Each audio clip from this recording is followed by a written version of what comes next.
जय हिंद दोस्तों, स्वागत है आप सभी का आपके अपने परिवार द लॉजिकल साइंस में। मैं हूं आलोक सिंह आतिश और आज के इस वीडियो सेशन में हम लोग डिस्कस करने वाले हैं तैयारी के भोकाल महोत्सव में group D 2018 shift wise science question discussion में 13 दिसंबर के फर्स्ट शिफ्ट में पूछे गए सभी साइंस क्वेश्चन की। जी हाँ दोस्तों, इससे पीछे के वीडियो सेशन में हम लोगों ने तैयारी के भोकाल महोत्सव में group D 2018 shift wise science question discussion में 14 दिसंबर के थर्ड शिफ्ट में जो क्वेश्चन पूछे गए थे उसको डिस्कस करा था। दोस्तों आज के इस सेशन में हम लोग 13 दिसंबर के फर्स्ट शिफ्ट में जो क्वेश्चन पूछे गए हैं उसकी चर्चा करेंगे। साथ ही आपकी जानकारी के लिए बताना चाहूँगा कि आज के इस सेशन का जो भी क्वेश्चन है उसका PDF आपको कहाँ मिलेगा, ये हमारे टेलीग्राम ग्रुप से मिल जाएगा, जिसका लिंक मैंने नीचे डिस्क्रिप्शन में डाल दिया है, आप वहाँ से जाकर के ले सकते हैं। बहरहाल आइए अपने सेशन की शुरुआत करते हैं और चलते हैं पहले क्वेश्चन की तरफ। आपका जो पहला क्वेश्चन है आज के इस सेशन का, क्वेश्चन नंबर 1 क्या पूछा जा रहा है आपसे पूछा जा रहा है कि निम्नलिखित में से कौन सा उत्तक एक विंशवाहक अवरोधी के रूप में कार्य करता है। ऑप्शन है स्नायु, दूसरा ऑप्शन है अवकाशी, तीसरा ऑप्शन है उपास्थि और चौथा ऑप्शन है वसामय। क्या होगा इसका आंसर? आपसे क्वेश्चन करा जा रहा है कि आपके इन चारों उत्तक में से कौन सा उत्तक जो है वो अवरोधी उत्तक के रूप में कार्य करता है। आप क्या कहेंगे कि गुरुजी अगर हम लोग बात करते हैं शरीर में पाए जाने वाले अवरोधी उत्तक की तो हम सभी किसका नाम लेते हैं? आप सभी कहते हैं कि गुरुजी एडिपोज टिश्यू का नाम लेते हैं। किसका नाम लेते हैं? एडिपोज टिश्यू का नाम लेते हैं और इसी को हम लोग हिंदी में क्या कहते हैं? इसी को हम लोग हिंदी में वसामय उत्तक कहते हैं या फिर हम लोग सीधे सीधे वसा उत्तक भी कहते हैं। तो आपसे जो क्वेश्चन करा जा रहा है उसका सीधा सीधा आंसर क्या हो जाएगा? आप कहेंगे Guruji option number D is the right answer of this question. आप में से बहुत सारे मित्रों के मन में आ रहा होगा कि गुरुजी ये बताओ कि ये वसा उत्तक हमारे शरीर में कहाँ पे होता है। तो आप सभी ध्यान में रखेंगे कि जो वसा उत्तक है ये आपके शरीर में त्वचा के नीचे और किडनी के चारों ओर वसा कोशिकाओं के रूप में होता है। तो जब भी आपसे क्वेश्चन पूछा जाए कि जो वसा उत्तक है वो आपके शरीर में कहाँ होता है, आप कहेंगे त्वचा के नीचे और साथ ही किडनी के चारों ओर वसा कोशिकाओं के रूप में होता है। आप कहेंगे कि गुरुजी हमारे ऑप्शन में स्नायु भी दिया हुआ है। तो मेरे मित्र कहने की कोई ज़रूरत नहीं है, इसी को हम लोग इंग्लिश में क्या कहते हैं? आप कहेंगे कि गुरुजी इसी को लिगामेंट बोला जाता है। और साथ ही आप क्या कहते हैं कि अस्थि से अस्थि, अस्थि से अस्थि यानी कि बोन से बोन किसके सहारे जुड़ा हुआ रहता है? तो आप कहते हैं लिगामेंट यानी कि स्नायु के सहारे जुड़ा हुआ रहता है।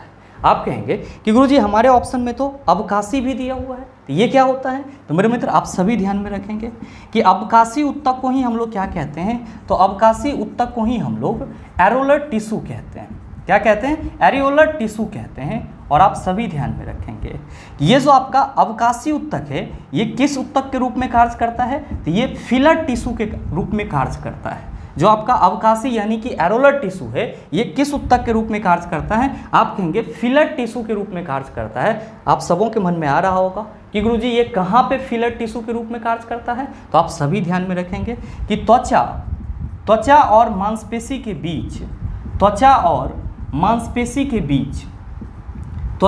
मांसपेशी के बीच फिलर का काम कौन करता है?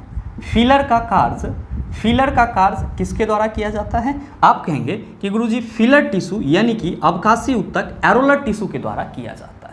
आप कहेंगे कि गुरुजी हमारे ऑप्शन में तो उपास्थि भी दिया हुआ है। तो मेरे मित्र आप सभी ध्यान में रखेंगे कि उपास्थि को हम लोग क्या कहते हैं? तो सर इसी को हम लोग इंग्लिश में कार्टिलेज कहते हैं। क्या कहते हैं? कार्टिलेज कहते हैं। और ये भी क्या है? तो आप कहेंगे एक प्रकार का संयोजी उत्तक है। और आपके शरीर में जो लचीला अंग है या जैसे कि आपका जो कान का ये है जो लच कर रहा है या फिर गले का जो छल्ला है, ये सब के सब किससे बने होते हैं? उपास्थि से बने होते हैं यानी कि कार्टिलेज से बने होते हैं।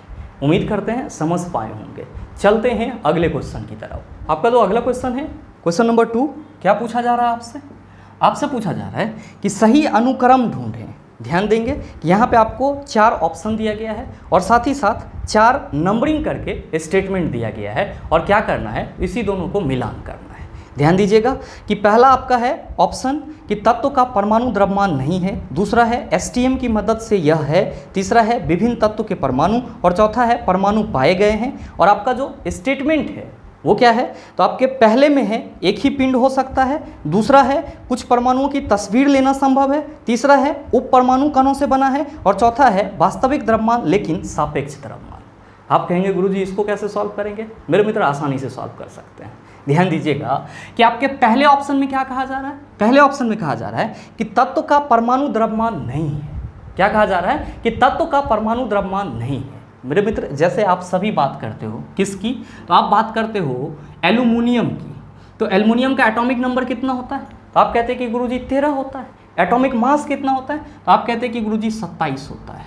तो आप सभी ध्यान में रखेंगे कि किसी भी तत्व का या किसी भी परमाणु का जो परमाणु द्रव्यमान होता है वो वास्तविक परमाणु द्रव्यमान नहीं होता है। कोई भी जो आपका तत्व का परमाणु द्रव्यमान होता है, जैसे कि एल्युमिनियम का परमाणु द्रव्यमान आप सभी 27 लेते हैं, तो ये एल्युमिनियम का वास्तविक परमाणु द्रव्यमान नहीं है। आप कहेंगे फिर ये क्या है, तो मेरे मित्र केमिस्ट्री में हम लोग किसी भी तत्व का जो परमाणु द्रव्यमान मानते हैं वो किसके सापेक्ष मानते हैं, तो आप कहते हैं कि गुरुजी कार्बन 12 के सापेक्ष मानते हैं। इसका मतलब ये हुआ कि केमिस्ट्री में किसी भी तत्व का जो परमाणु द्रव्यमान होता है वो उस तत्व का वास्तविक परमाणु द्रव्यमान नहीं होता है, वो क्या होता है, सापेक्ष परमाणु द्रव्यमान होता है। और किसके सापेक्ष होता है, तो आप कहेंगे कार्बन 12 के सापेक्ष होता है। तो आपके पहले ऑप्शन में जो ये कहा जा रहा है कि तत्व का परमाणु द्रव्यमान नहीं है, तो आप सभी कह सकते हैं कि गुरुजी यहाँ पे जो तत्व का परमाणु द्रव्यमान नहीं है कहा जा रहा है, तो हम कह सकते हैं कि तत्व का परमाणु द्रव्यमान वास्तविक नहीं है, ये क्या है, तो सापेक्ष द्रव्यमान है। आप देख लीजिए कि आपके किस नंबरिंग में है। आप कहेंगे कि गुरुजी चौथे नंबर में लिखा हुआ है कि वास्तविक द्रव्यमान लेकिन सापेक्ष द्रव्यमान। मतलब ये हुआ कि तत्व का परमाणु द्रव्यमान नहीं है, क्या नहीं है, वास्तविक द्रव्यमान नहीं है, लेकिन क्या है, ये सापेक्ष द्रव्यमान है। तो जो आपका स्टेटमेंट ए है ये किसके साथ मिल जाएगा, आप कहेंगे कि गुरुजी चौथे नंबर के स्टेटमेंट के साथ मिल जाएगा। ध्यान देंगे कि आपके दूसरे ऑप्शन में क्या कहा जा रहा है कि एसटीएम के मदद से यह, आप कहेंगे कि गुरुजी पहले ये बताओ कि ये एसटीएम क्या होता है। तो मेरे मित्र आप सभी ध्यान में रखेंगे कि एसटीएम का फुल फॉर्म होता है स्कैनिंग टनलिंग माइक्रोस्कोप। क्या होता है एसटीएम का full form, scanning tunnelling microscope. आप कहेंगे इसका यूज कहाँ पे किया जाता है, तो मेरे मित्र आप सभी क्या कहते हैं कि गुरुजी परमाणु का आकार बहुत ही छोटा होता है, तो परमाणु को ऑब्जर्व करने के लिए, देखने के लिए हम लोग किस प्रकार के माइक्रोस्कोप का यूज करते हैं, तो आप कहेंगे एसटीएम यानी कि स्कैनिंग टनलिंग माइक्रोस्कोप का यूज करते हैं। मतलब साफ है कि ये जो हमारा माइक्रोस्कोप है इसके द्वारा हम लोग किसको ऑब्जर्व करेंगे, किसका परीक्षण करेंगे, आप कहेंगे परमाणु का। तो आप देख लीजिए कि आपके किस स्टेटमेंट में ये कहा जा रहा है। आप कहेंगे कि गुरुजी दूसरे स्टेटमेंट में कहा जा रहा है कि कुछ परमाणुओं की तस्वीर लेना संभव है। मेरे मित्र जब हम एसटीएम के थ्रू यानी कि स्कैनिंग टनलिंग माइक्रोस्कोप के थ्रू किसी परमाणु का परीक्षण कर सकते हैं, तो जाहिर सी बात है कि उसका पिक्चर भी ले सकते हैं। तो आपका जो दूसरा ऑप्शन है कि एसटीएम की मदद से यह है, आप कहेंगे कुछ परमाणुओं की तस्वीर लेना संभव है, यानी कि जो आपका ऑप्शन बी है ये किसके साथ मैच कर जाएगा, तो आप कहेंगे कि गुरुजी ऑप्शन बी जो है ये स्टेटमेंट 2 के साथ मैच कर जाएगा। क्यों, क्योंकि स्टेटमेंट 2 में ही लिखा हुआ है कि कुछ परमाणुओं की तस्वीर लेना संभव है। आप कहेंगे कि गुरुजी तीसरे ऑप्शन में है कि विभिन्न तत्वों के परमाणु, और आपका जो 2 स्टेटमेंट बचा हुआ है उसमें क्या है, तो सर पहला बचा हुआ है एक ही पिंड हो सकता है और दूसरा बचा हुआ है कि उप परमाणु कणों से बना है। तो आप क्या कहेंगे कि उप परमाणु कण से तो होगी नहीं यहाँ पे, क्योंकि हमारा ऑप्शन जो है वो कह रहा है कि विभिन्न तत्व के परमाणु, और हमारे पास स्टेटमेंट है कि ये एक ही पिंड के हो सकते हैं। क्या है स्टेटमेंट, कि ये एक ही पिंड के हो सकते हैं। तो आप क्या कहेंगे कि गुरुजी अगर हम लोग किसी पिंड की बात करते हैं, किसकी बात करते हैं, किसी पिंड की बात करते हैं, तो पिंड का मतलब क्या होता है, वस्तु होता है। और कोई भी जो वस्तु होता है वो कई तरह के पदार्थ से मिलकर बना होता है। तो ये संभव है कि एक ही पिंड में क्या हो, एक ही वस्तु में क्या हो, तो आप कहेंगे अलग अलग तरह के परमाणु हो सकते हैं। तो जो आपके तीसरे ऑप्शन में कहा जा रहा है कि विभिन्न तत्वों के परमाणु, आप कह सकते हैं कि एक ही पिंड हो सकता है। मतलब क्या कि एक ही वस्तु में अलग अलग तत्व के परमाणु पाए जा सकते हैं। तो जो आपका ऑप्शन सी है ये किसके साथ मैच कर जाएगा, आप कहेंगे कि गुरुजी पहले के साथ मैच कर जाएगा। क्यों, क्योंकि ऑप्शन सी में कहा जा रहा है कि विभिन्न तत्वों के परमाणु, तो हम ये कह सकते हैं कि एक ही पिंड या एक ही वस्तु में हो सकते हैं। और साथ ही आपका चौथा ऑप्शन क्या है, तो आप कहेंगे कि गुरुजी चौथा ऑप्शन में लिखा हुआ है कि परमाणु पाए गए हैं, और साथ ही आपका एक स्टेटमेंट बच रहा है कि उप परमाणु कणों से बना है। आप क्या कहेंगे कि गुरुजी जो परमाणु होते हैं वो डाल्टन के अनुसार अविभाज्य था, लेकिन जैसे ही साइंस डेवलप हुआ तो हम लोगों ने ये पता लगाया कि जो एटम है ये इलेक्ट्रॉन, प्रोटॉन और न्यूट्रॉन से मिलकर बना हुआ है। और इलेक्ट्रॉन, प्रोटॉन और न्यूट्रॉन को हम लोग क्या कहते हैं, तो सर परमाणु का उप परमाणु कण कहते हैं। तो आपके चौथे ऑप्शन में जो कहा रहा है कि परमाणु पाए गए हैं, तो आप कहेंगे कि परमाणु इस रूप में पाए गए हैं कि परमाणु जो है वो उप परमाणु कण यानी कि इलेक्ट्रॉन, प्रोटॉन और न्यूट्रॉन से मिलकर बना है। तो आप क्या कहेंगे कि गुरुजी जो हमारा चौथा ऑप्शन है ये किसके साथ मैच कर जाएगा? आप कहेंगे तीसरे के साथ मैच कर जाएगा। और मेरे मित्र आपको यही करना था। तो आप देख लीजिए कि ये वाला सीक्वेंस आपके किस ऑप्शन में है। आप क्या कहेंगे कि गुरुजी सेम जो हमारा मैचिंग है यहाँ पे ये हमारे चौथे ऑप्शन में है, जहाँ पे क्या है तो ए सर 4 के साथ मिला हुआ है, बी 2 के साथ मिला हुआ है, और सी जो है वो 1 के साथ मिला हुआ है, और डी जो है वो 3 के साथ मिला हुआ है। तो आप ही बताओ कि क्वेश्चन का आंसर क्या होगा? आप कहेंगे ऑप्शन नंबर डी हो जाएगा। उम्मीद करते हैं समझ पाए होंगे। चलते हैं अगले क्वेश्चन की तरफ। आपका जो अगला क्वेश्चन है क्वेश्चन नंबर 3, क्या पूछा जा रहा है आपसे? आपसे पूछा जा रहा है कि डैश कोशिका में प्रोटीन बनाने के लिए आवश्यक सूचना स्रोत है। ऑप्शन है कोशिकीय डीएनए, दूसरा ऑप्शन है तृतीयक प्रोटीन, और आपका तीसरा है द्वितीयक प्रोटीन, और चौथा है कोशिकीय आरएनए। क्वेश्चन करा जा रहा है कि डैश कोशिका में प्रोटीन बनाने के लिए आवश्यक सूचना स्रोत होता है। आप क्या कहेंगे कि गुरुजी अगर हम लोग बात करते हैं प्रोटीन संश्लेषण की, तो हम सबों को मालूम है कि प्रोटीन संश्लेषण में आरएनए पार्टिसिपेट करता है। प्रोटीन संश्लेषण में कौन पार्टिसिपेट करता है? तो आप कहते हैं आरएनए पार्टिसिपेट करता है, जिसका फुल फॉर्म क्या होता है? तो आप सभी कहते हैं कि गुरुजी राइबोन्यूक्लिक एसिड होता है। आरएनए का फुल फॉर्म क्या होता है? आप कहते हैं राइबोन्यूक्लिक एसिड, और ये किस में भाग लेता है? तो प्रोटीन के संश्लेषण में भाग लेता है। तो आपसे जो क्वेश्चन करा जा रहा है कि डैश कोशिका में प्रोटीन बनाने के लिए आवश्यक सूचना स्रोत है, आप कहेंगे आरएनए। तो सही आंसर क्या होगा? आप कहिएगा ऑप्शन नंबर डी हो जाएगा। मेरे मित्र आप सभी ध्यान में रखेंगे कि जो आरएनए होती है इसकी संरचना क्या होती है? आरएनए की संरचना क्या होती है? तो आप सभी ध्यान में रखना कि जो आरएनए की संरचना होती है वो होता है आपका सिंगल हेलिकल। क्या होता है? आप कहेंगे सिंगल हेलिकल होता है। सिंगल हेलिकल होता है, यानी कि एकल कुंडलित होता है। आप कहेंगे कि गुरुजी हमारे ऑप्शन में तो डीएनए की भी बात की जा रही है। तो मेरे मित्र आप सभी ध्यान में रखेंगे कि डीएनए का फुल फॉर्म क्या होता है? तो हम लोग कहते हैं कि गुरुजी इसका फुल फॉर्म होता है डीऑक्सीराइबोन्यूक्लिक एसिड। इसका फुल फॉर्म क्या होता है? Deoxyribonucleic acid. मूल रूप से चला ये क्या है? तो आप कहेंगे कि गुरुजी मूल रूप से ये अनुवांशिक पदार्थ है। मूल रूप से क्या है? ये अनुवांशिक पदार्थ है। और साथ ही ध्यान में रखेंगे कि केमिकली ये क्या है? आप कहेंगे कि गुरुजी केमिकली ये न्यूक्लिक एसिड है। केमिकली ये क्या है? न्यूक्लिक एसिड है। और मेरे मित्र आप सभी ध्यान में रखेंगे कि जो आपका डीएनए है जिसको आप न्यूक्लिक एसिड बोल रहे हैं, ये न्यूक्लिक एसिड जो है वो प्रोटीन के साथ मिल करके क्या करता है? गुणसूत्र का निर्माण करता है, यानी कि क्रोमोसोम का फॉर्मेशन करता है। तो जब भी आपसे क्वेश्चन करा जाए डीएनए का फुल फॉर्म, आप कहेंगे डीऑक्सीराइबोन्यूक्लिक एसिड। मूल रूप से क्या है? अनुवांशिक पदार्थ है। केमिकली ये क्या है? एक प्रकार का न्यूक्लिक एसिड है जो प्रोटीन के साथ मिलकर के क्या करती है? तो गुणसूत्र का निर्माण करती है, यानी कि क्रोमोसोम का फॉर्मेशन करती है।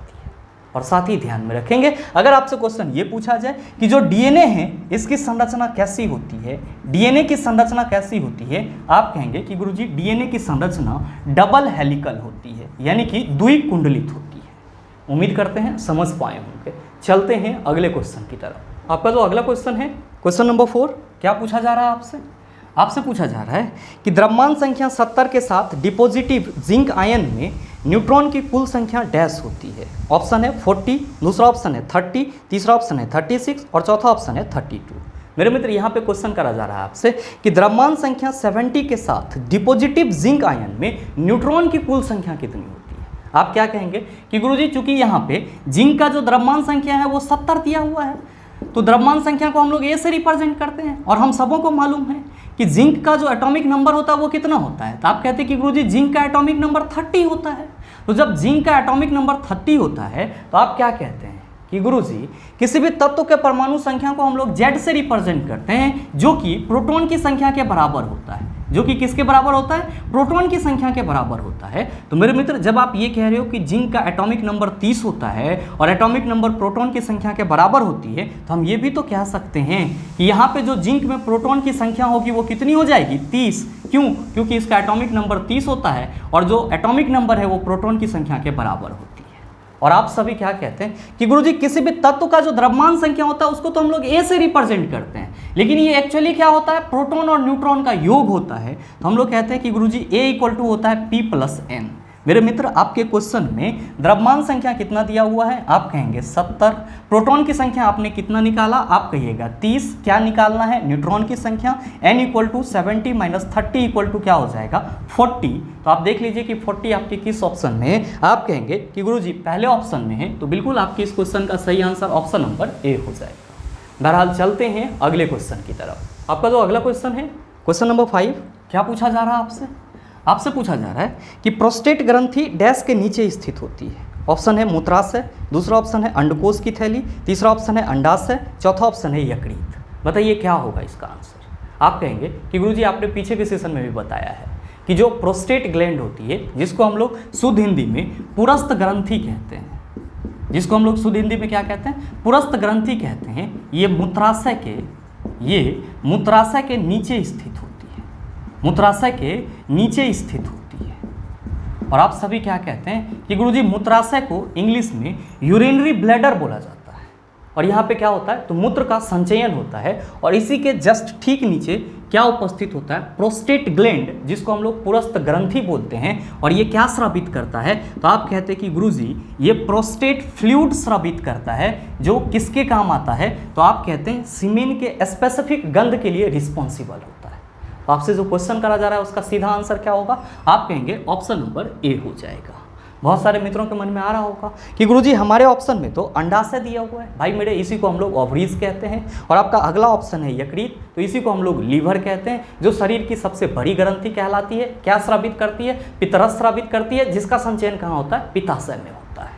बहरहाल चलते हैं अगले क्वेश्चन की तरफ। आपका जो अगला क्वेश्चन है क्वेश्चन नंबर 6, क्या पूछा जा रहा है आपसे पूछा जा रहा है कि उस तत्व का नाम बताएं जिसका इलेक्ट्रॉनिक विन्यास 2, 8 और 6 है। ऑप्शन है बेरिलियम, दूसरा है सल्फर, तीसरा है पोटेशियम, चौथा है आपका फ्लोरीन। क्या होगा इसका आंसर। आप कहेंगे गुरुजी पहले ऑप्शन में बेरिलियम है, और हम सबों को मालूम है कि बेरिलियम का एटॉमिक नंबर कितना होता है, तो आप कहते हैं कि गुरुजी 4 होता है। इलेक्ट्रॉनिक कन्फिगरेशन क्या होगा, आप कहेंगे 2 और 2 होगा।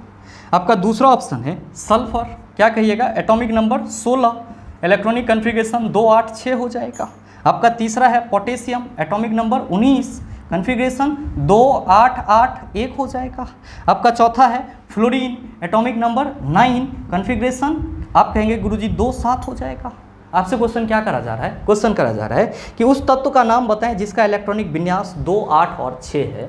आप क्या कहेंगे कि गुरुजी सल्फर का इलेक्ट्रॉनिक विन्यास 2, 8 और 6 है, इसीलिए हमारे इस क्वेश्चन का सही आंसर ऑप्शन नंबर बी हो जाएगा। बहरहाल चलते हैं अगले क्वेश्चन की तरफ। आपका जो अगला क्वेश्चन है क्वेश्चन नंबर 7, क्या पूछा जा रहा है आपसे पूछा जा रहा है कि एक व्यक्ति 36 किलोमीटर की दूरी 2 घंटे में तय करता है, उसकी गति मीटर पर सेकेंड में ज्ञात कीजिए। बताइए ना सॉल्व होगा। आपसे क्वेश्चन करा जा रहा है कि कोई व्यक्ति है जो 36 किलोमीटर की दूरी 2 घंटे में तय करता है, तो उसकी गति मीटर पर सेकेंड में क्या होगी। आप क्या कहेंगे कि गुरुजी टोटल यहाँ पे जो डिस्टेंस है वो है 36 किलोमीटर। टाइम कितना है, आप कहिएगा कि गुरुजी टाइम है 2 आवर। स्पीड कितना हो जाएगा, तो स्पीड हो जाएगा 36/2। कितना हो जाएगा, आप कहिएगा 18 किलोमीटर पर आवर। लेकिन मेरे मित्र आपके क्वेश्चन में क्या कहा जा रहा है कि इसकी स्पीड मीटर पर सेकेंड में क्या होगी। तो आप क्या कहेंगे कि किलोमीटर पर आवर को मीटर पर सेकेंड में चेंज करना होगा। क्या करिएगा, 5/18 से गुना कर दीजिएगा, क्या हो जाएगा, आप कहिएगा 5 मीटर पर सेकेंड हो जाएगा, जिसको हम लोग 5 ms⁻⁻1 भी लिख सकते हैं। देख लीजिए कि किस ऑप्शन में है। आप कहेंगे कि गुरुजी चौथे ऑप्शन में है, तो बिल्कुल आपके इस क्वेश्चन का सही आंसर ऑप्शन नंबर डी हो जाएगा। बहरहाल चलते हैं अगले क्वेश्चन की तरफ। आपका जो अगला क्वेश्चन है क्वेश्चन नंबर 8, क्या पूछा जा रहा है आपसे पूछा जा रहा है कि CaCO3 को जब उष्मा दी जाती है तो ये कैल्शियम और कार्बन डाइऑक्साइड में टूट जाता है। दी गई अभिक्रिया डैश का एक उदाहरण है। ऑप्शन है संयोजन प्रतिक्रिया, दूसरा ऑप्शन है द्विविस्थापन प्रतिक्रिया, तीसरा ऑप्शन है अपघटन अभिक्रिया, और चौथा आपका है विस्थापन प्रतिक्रिया। क्या होगा इसका आंसर। आप कहेंगे कि गुरुजी आपने क्वेश्चन के साथ आंसर भी बता दिया। क्या कि कैल्शियम कार्बोनेट को जब उष्मा दी जाती है तब ये कैल्शियम ऑक्साइड और कार्बन डाइऑक्साइड में क्या होता है, टूट जाता है। तो आप क्या देख रहे हैं कि कैल्शियम कार्बोनेट जो आपका क्या है, एक बड़ा सा अणु है, ये टूट करके 2 छोटे छोटे अणु का निर्माण कर रहा है। तो ये आपका कौन सा अभिक्रिया है, आप कहेंगे कि गुरुजी अपघटन अभिक्रिया है। कौन सा अभिक्रिया है, अपघटन अभिक्रिया है। ध्यान देंगे कि यहाँ पे चूंकि अपघटन की प्रक्रिया उष्मा के सहारे हो रही है, तो ये आपका कौन सा अपघटन है, आप कहेंगे कि गुरुजी ये उष्मीय अपघटन अभिक्रिया है। तो तो आपसे जो क्वेश्चन करा जा रहा है उसका सीधा आंसर क्या होगा, आप कहेंगे अपघटन अभिक्रिया हो जाएगा, जो कि आपके किस ऑप्शन में है, आप कहिएगा तीसरे ऑप्शन में है। तो बिल्कुल आपके इस क्वेश्चन का सही आंसर ऑप्शन नंबर सी हो जाएगा। मेरे मित्र ध्यान में रखेंगे, इसका उल्टा भी सही होता है कि अगर कैल्शियम ऑक्साइड और कार्बन डाइऑक्साइड को एक साथ क्या किया जाए, जोड़ा जाए, तो ये क्या फॉर्म करेगा, कैल्शियम कार्बोनेट फॉर्म करेगा। तो हमेशा ध्यान में रखेंगे कि वैसी रासायनिक अभिक्रिया जिसमें दो अभिकारक आपस में जुट करके एकल प्रतिफल का निर्माण करता है उसको हम लोग संयोजन अभिक्रिया कहते हैं, और वैसी रासायनिक अभिक्रिया जिसमें कोई आपका एकल अभिकारक टूट करके दो छोटे छोटे प्रतिफल का निर्माण करता है उसको हम लोग अपघटन अभिक्रिया कहते हैं। आप कहेंगे कि गुरुजी ऑप्शन में तो द्विविस्थापन अभिक्रिया दिया हुआ है। मेरे मित्र इसी को डबल डिस्प्लेसमेंट रिएक्शन कहते हैं, और आयनों के विनिमय के चलते जो आपका रासायनिक अभिक्रिया होता है उसी को क्या कहते हैं, डबल डिस्प्लेसमेंट रिएक्शन कहते हैं। आप कहेंगे कि गुरुजी हमारे ऑप्शन में विस्थापन प्रतिक्रिया दिया हुआ है। भाई मेरे इसी को डिस्प्लेसमेंट रिएक्शन कहते हैं, और मैंने आपको कई बार बताया कि वैसी रासायनिक अभिक्रिया जिसमें कोई more reactive element less reactive element को कंपाउंड से हटाकर उसका जगह ले लेती है उसी को हम लोग क्या कहते हैं, डिस्प्लेसमेंट रिएक्शन यानी कि विस्थापन अभिक्रिया कहते हैं। उम्मीद करते हैं समझ पाए होंगे। चलते हैं अगले क्वेश्चन की तरफ। आपका जो अगला क्वेश्चन है, क्वेश्चन नंबर 9, क्या पूछा जा रहा है आपसे पूछा जा रहा है कि डैश एक परमाणु अणुओं वाली किसी गैस का एक उदाहरण है। ऑप्शन है हाइड्रोजन, ऑक्सीजन और नाइट्रोजन, तीसरा ऑप्शन है नियोन और आर्गन, चौथा ऑप्शन है नाइट्रोजन। मेरे मित्र आपसे क्वेश्चन करा जा रहा है कि आपके इन चारों ऑप्शन में से कौन सा एक परमाणु गैस का उदाहरण है। आप कहेंगे कि गुरुजी ये एक परमाणु का मतलब क्या हुआ, तो मेरे मित्र आप सभी ध्यान में रखेंगे कि एक परमाणु को ही हम लोग इंग्लिश में क्या कहते हैं, मोनो एटॉमिक कहते हैं, या इसी को हम लोग और स्टैंडर्ड भाषा में क्या कहते हैं, तो मोनो एटॉमिक मॉलिक्यूल्स यानी कि एक परमाणु अणु कहते हैं। आप कहेंगे कि गुरुजी इसका मतलब क्या हुआ, तो मेरे मित्र आप सभी ध्यान में रखेंगे कि वैसे अणु जिसमें सिर्फ और सिर्फ एक ही परमाणु हो वो क्या कहलाएंगे, मोनो एटॉमिक मॉलिक्यूल्स यानी कि एक परमाणु अणु कहलाएंगे। और आप सभी ध्यान में रखेंगे कि यहाँ पे जो हम लोग एटॉमिक की बात कर रहे हैं एक्चुअली ये कहाँ से आया है, एटॉमिसिटी से आया है। एक चला हम लोग क्या कहते हैं, परमाणुकता कहते हैं। और मैंने आपको पीछे के सेशन में बताया है कि परमाणुकता किसकी निकाली जाती है, आप कहेंगे अणु की निकाली जाती है। किसी अणु में जितना परमाणु उपस्थित होगा वही उसकी परमाणुकता होगी। मान लीजिए कि अगर किसी अणु में एक परमाणु उपस्थित है तो उसकी परमाणुकता 1 होगी, 2 उपस्थित है तो उसकी परमाणुकता 2 होगी, अगर 3 उपस्थित है तो उसकी परमाणुकता क्या होगी, आप कहेंगे 3 होगी। और मेरे मित्र क्या कहते हैं कि गुरुजी किसी अणु में उपस्थित परमाणु के आधार पर एटॉमिसिटी को हम लोग क्या करते हैं, कई प्रकार में डिवाइड करते हैं। जैसे अगर किसी अणु में एक परमाणु उपस्थित है तो उसको हम लोग मोनो एटॉमिक मॉलिक्यूल्स बोलते हैं, और अगर किसी में 2 परमाणु उपस्थित है तो उसको हम लोग डायएटॉमिक मॉलिक्यूल्स बोलते हैं, और अगर किसी में 3 है तो उसको हम लोग ट्राइएटॉमिक मॉलिक्यूल्स बोलते हैं। और मेरे मित्र आप सभी ध्यान में रखेंगे कि अगर हम लोग बात करते हैं एक परमाणु का अणु की, तो आप सबों को यहाँ पे ध्यान में रख लेना है कि all the noble gas elements are example of mono atomic molecules, यानी कि जितने भी अक्रिय गैस होते हैं वे सब के सब किसका उदाहरण होते हैं, आप कहेंगे एक परमाणु अणु का उदाहरण होते हैं। आप देख लीजिए कि आपके किस ऑप्शन में सिर्फ और सिर्फ अक्रिय गैस की बात की जा रही है। आप कहेंगे गुरुजी पहले ऑप्शन में हाइड्रोजन है, वो हमारा अक्रिय गैस नहीं है, पहला ऑप्शन हमारा चला गया। आपके दूसरे ऑप्शन में ऑक्सीजन और नाइट्रोजन है, आप कहेंगे गुरुजी ये भी अक्रिय गैस नहीं है। आपका तीसरा है नियोन और आर्गन, आप कहेंगे ये दोनों तो अक्रिय गैस है। तो आपके इस क्वेश्चन का सही आंसर क्या होगा, आप कहिएगा ऑप्शन नंबर सी हो जाएगा। बहरहाल चलते हैं अगले क्वेश्चन की तरफ। आपका जो अगला क्वेश्चन है, क्वेश्चन नंबर 10, क्या पूछा जा रहा है आपसे पूछा जा रहा है कि निम्नलिखित में से कौन सी धातु ऑक्सीजन और जल के साथ प्रबल रूप से अभिक्रिया करती है। ऑप्शन है कैल्शियम, दूसरा ऑप्शन है मैग्नीशियम, तीसरा ऑप्शन है सोडियम, चौथा ऑप्शन है एल्युमिनियम। क्या कहेंगे कि गुरुजी इन चारों में सबसे ज़्यादा रिएक्टिव कौन होता है, तो आप कहिएगा सोडियम होता है। और मेरे मित्र आप सभी ध्यान में रखेंगे कि सोडियम जो है वो ऑक्सीजन और वाटर दोनों के साथ क्या करता है, बहुत तेजी से अभिक्रिया करता है। तो आपसे जो क्वेश्चन करा जा रहा है कि निम्नलिखित में से कौन सी धातु ऑक्सीजन और जल के साथ प्रबल रूप से अभिक्रिया करती है, तो आप क्या कहेंगे कि गुरुजी जो सोडियम है ये ऑक्सीजन और जल के साथ बहुत तेजी से अभिक्रिया करती है, और इसीलिए हमारे इस क्वेश्चन का सही आंसर क्या होगा, सोडियम, जो कि किस ऑप्शन में है, आप कहिएगा तीसरे ऑप्शन में। आप सबों के मन में आ रहा होगा कि गुरुजी ये बताओ कि अगर धातु जल के साथ अभिक्रिया करेगी तो क्या बनाएगा। मेरे मित्र आप सभी ध्यान में रखेंगे, धातु ऑक्साइड बनाएगा।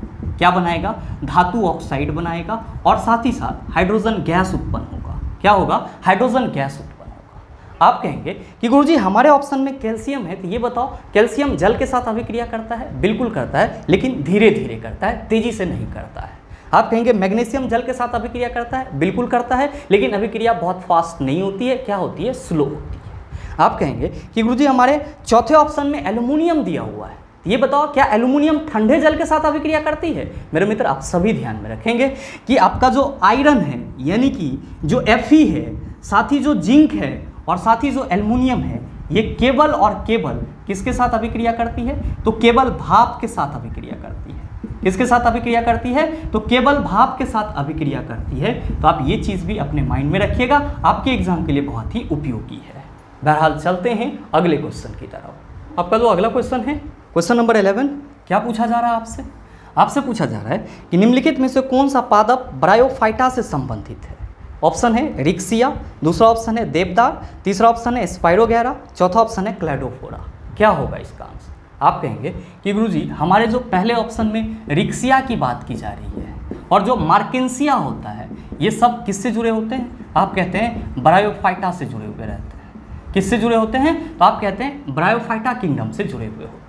तो आपसे जो क्वेश्चन करा जा रहा है निम्नलिखित में से कौन सा पादप ब्रायोफाइटा से संबंधित है? आप कहेंगे रिक्सिया। तो सही आंसर क्या होगा? आप कहेंगे कि गुरुजी रिक्सिया तो पहले ही ऑप्शन में है, तो बिल्कुल आपके इस क्वेश्चन का सही आंसर ऑप्शन नंबर ए हो जाएगा। बहुत सारे मित्रों के मन में आ रहा होगा कि गुरुजी दूसरे ऑप्शन में देवदार है, तो मेरे मित्र ध्यान में रखेंगे कि देवदार जो है ये किस वर्ग के अंतर्गत आ जाता है? तो जिम्नोस्पर्म के अंतर्गत आ जाता है। किसके अंतर्गत आ जाता है? जिम्नोस्पर्म के अंतर्गत आ जाता है, यानी कि इसके बीज के ऊपर में कोई आवरण नहीं होता है, कोई लेयर नहीं होता है। इसका जो बीज होता है वो नग्न बीजी होता है। आप कहेंगे कि सर हमारे ऑप्शन में तो स्पाइरोगैरा और क्लैडोफोरा दिया हुआ है, तो मेरे मित्र आप सभी स्पाइरोगैरा और साथ ही साथ क्लैडोफोरा इसके बारे में क्या कहते हो? कि गुरुजी ये तो शैवाल हैं। क्या हैं? शैवाल हैं। और शैवाल सामान्यतः किस किंगडम में आते हैं? आप कहते हैं कि थैलोफाइटा समूह में आ जाता है। किस में आ जाता है? थैलोफाइटा समूह में आ जाता है। तो जाहिर सी बात है कि स्पाइरोगैरा और क्लैडोफोरा क्या होगा? आप कहेंगे थैलोफाइटा से बिलोंग करेगा।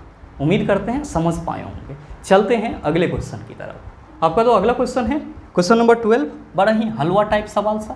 आपसे पूछा जा रहा है कि निम्नलिखित में से कौन सा सर्वश्रेष्ठ सुचालक है? बताइए, आपसे सॉल्व ना होगा? आप कहेंगे गुरुजी आसानी से सॉल्व हो जाएगा। तो सही आंसर क्या होगा? नीचे कमेंट करके ज़रूर बताइएगा। बहरहाल चलते हैं अगले क्वेश्चन की तरफ। आपका जो अगला क्वेश्चन है क्वेश्चन नंबर 13, क्या पूछा जा रहा है आपसे? आपसे पूछा जा रहा है कि प्रतिदिन 3 घंटे के लिए 800 वाट का एक इलेक्ट्रिक हीटर उपयोग किया जाता है, तो हीटर द्वारा एक दिन में खपत ऊर्जा डैश इकाइयाँ होती है। ऑप्शन है 240, दूसरा ऑप्शन है 2.4, तीसरा ऑप्शन है 2400 और चौथा ऑप्शन है 24। बताइए ना सॉल्व होगा? आप कहेंगे गुरुजी आसानी से सॉल्व हो जाएगा। आपने पीछे के सेशन में कई बार इस तरह के प्रश्न को सॉल्व करवाया है।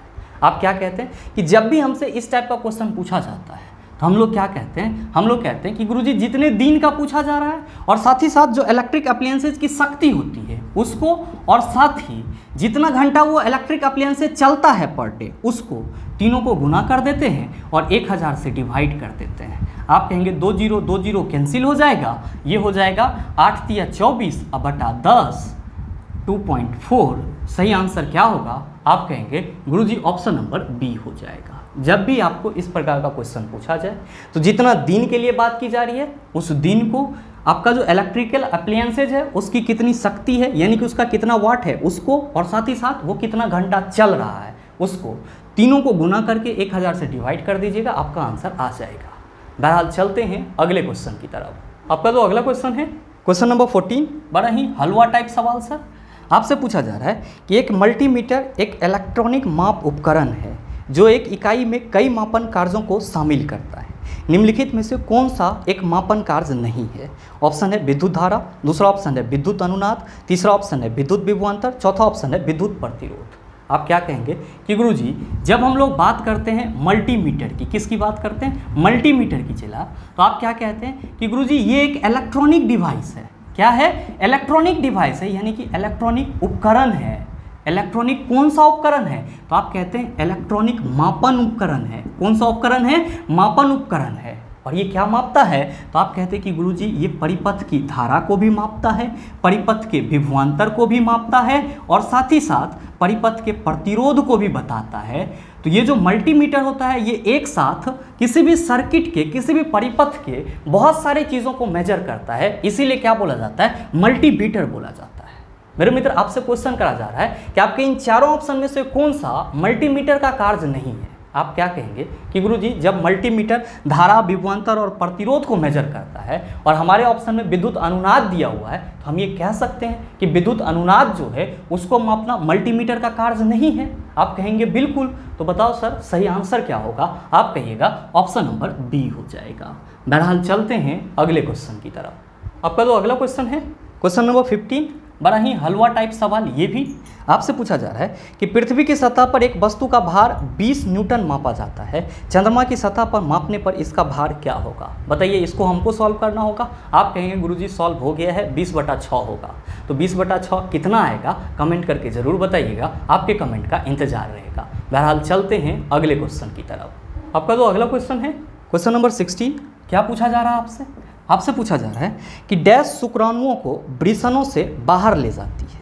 ऑप्शन है डिंब वाहिनी, दूसरा ऑप्शन है मूत्रमार्ग, तीसरा है मूत्रवाहिनी, चौथा है शुक्रवाहिका। क्या होगा इसका आंसर? आपसे क्वेश्चन करा जा रहा है कि इन चारों में से कौन सा शुक्राणु को टेस्टिस से बाहर ले जाता है। तो आप क्या कहेंगे कि गुरुजी शुक्राणु जो है वो वृषण से शुक्रवाहिका के थ्रू क्या होता है, बाहर निकलता है। तो जो क्वेश्चन करा जा रहा है उसका सीधा आंसर आप कहेंगे शुक्रवाहिका चौथे ऑप्शन में है। तो सही आंसर ऑप्शन नंबर डी हो जाएगा।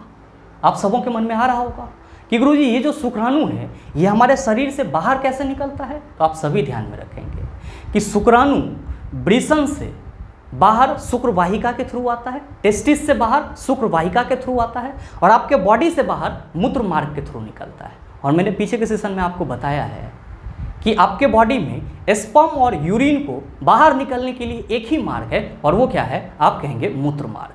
आप कहिएगा कि गुरुजी हमारे ऑप्शन में तो डिंब वाहिनी भी दिया हुआ है। तो मेरे मित्र आप सभी ध्यान में रखेंगे कि डिंब वाहिनी का मतलब क्या हुआ? तो सर एग को ले जाने वाला, तो अंडा को जो ले जाने वाला होगा उसी को हम लोग क्या कहेंगे? तो डिंब वाहिनी या फिर अंड वाहिनी कहेंगे।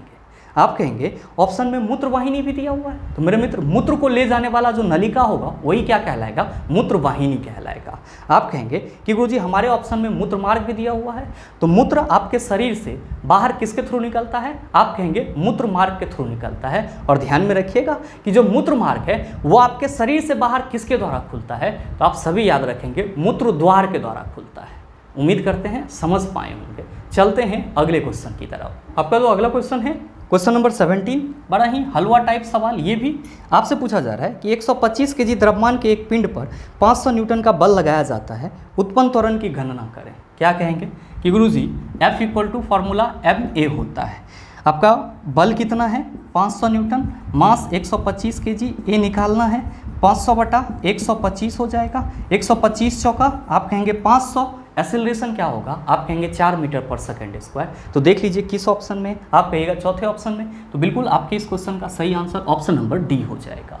बहरहाल चलते हैं अगले क्वेश्चन की तरफ। आपका जो अगला क्वेश्चन है क्वेश्चन नंबर 18, क्या पूछा जा रहा है आपसे? आपसे पूछा जा रहा है कि निम्नलिखित में से कौन सा ठोस पदार्थों और तरल पदार्थों की सतह पर ध्वनि तरंगों के परावर्तन से संबंधित नहीं है। आपका ऑप्शन है परावर्तित किरण, दूसरा ऑप्शन है आपतित किरण, तीसरा है अपवर्तित किरण, और चौथा है आपका अभिलंब। मेरे मित्र आपके क्वेश्चन में ही इस क्वेश्चन का आंसर है। क्या कहिएगा? जहाँ पे भी परावर्तन होगा, चाहे वो ध्वनि का हो या फिर प्रकाश का हो, क्या होगा? परावर्तित किरण होगी, आपतित किरण होगी, आपतन कोण होगा, परावर्तन कोण होगा, अभिलंब होगा, जबकि अपवर्तित किरण नहीं होगा। तो आपसे जो क्वेश्चन करा जा रहा है उसका सीधा सीधा आंसर क्या होगा? आप कहेंगे ऑप्शन नंबर सी हो जाएगा। तो आप सभी टिक कर लेंगे कि option number C is the right answer of this question. क्यों? क्योंकि जहां पे भी परावर्तन होगा, चाहे ध्वनि का परावर्तन हो या फिर प्रकाश का परावर्तन, परावर्तित किरण होगा ही होगा, आपतित किरण होगा ही होगा, परावर्तन कोण, आपतन कोण, अभिलंब सब होगा, लेकिन अपवर्तित किरण नहीं होगा। ये कहाँ होगा? तो जब अपवर्तन की घटना होगी तब होगा। बहरहाल चलते हैं अगले क्वेश्चन की तरफ। आपका जो अगला क्वेश्चन है क्वेश्चन नंबर 19, क्या पूछा जा रहा है आपसे? आपसे पूछा जा रहा है कि बेकिंग सोडा का रासायनिक सूत्र डैश है।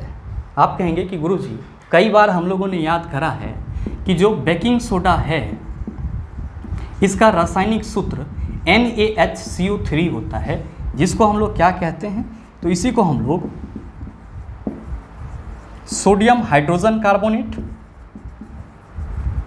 या फिर सोडियम बाइकार्बोनेट कहते हैं। क्या कहते हैं? सोडियम बाइकार्बोनेट कहते हैं। तो आप देख लीजिए कि आपके किस ऑप्शन में NaHCO3 लिखा हुआ है। आप कहेंगे गुरुजी तीसरे ऑप्शन में लिखा हुआ है, तो बिल्कुल आपके इस क्वेश्चन का सही आंसर ऑप्शन नंबर सी हो जाएगा।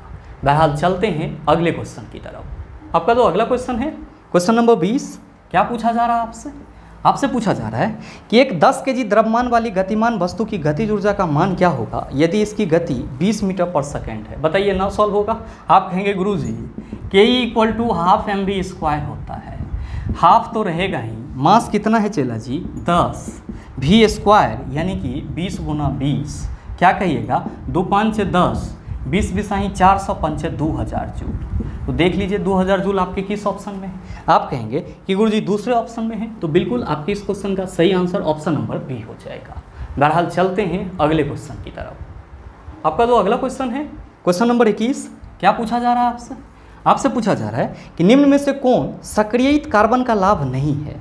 पहला ऑप्शन है कीमती धातु उत्पादन, दूसरा है भूजल और नगर पालिका का जल का शोधन, तीसरा है पीने के पानी का शोधन, और आपका चौथा है विद्युत संयंत्र और भराव क्षेत्र गैस उत्सर्जन उपचार। आप क्या कहेंगे कि गुरुजी जो कार्बन है उसका मल्टी यूज़ किया जाता है, और साथ ही यहाँ पे जो हमारे दूसरे ऑप्शन में भूजल और नगर पालिका का जल का शोधन है, इसमें हम लोग कार्बन का उपयोग करते हैं, यहाँ पे हमको कार्बन से लाभ है। साथ ही आपका जो अगला ऑप्शन है पीने के पानी का शोधन, तो हम लोग कहते हैं कि गुरुजी पानी को फिल्टर करने के लिए हम लोग कार्बन का इस्तेमाल करते हैं, यानी कि यहाँ पे भी क्या है? कार्बन का लाभ है हम लोग को। और साथ ही विद्युत संयंत्र और भराव क्षेत्र गैस उत्सर्जन उपचार जो होता है, वहाँ पे भी किसका उपयोग किया जाता है? कार्बन का उपयोग किया जाता है। सिर्फ और सिर्फ कीमती धातु के उत्पादन में कार्बन का उपयोग नहीं किया जाता है। तो जो आपके पहले ऑप्शन में लिखा हुआ है कीमती धातु उत्पादन, वो क्या है? तो सक्रियत कार्बन का लाभ नहीं है। तो आपके इस क्वेश्चन का सही आंसर क्या होगा? आप कहेंगे ऑप्शन नंबर ए हो जाएगा।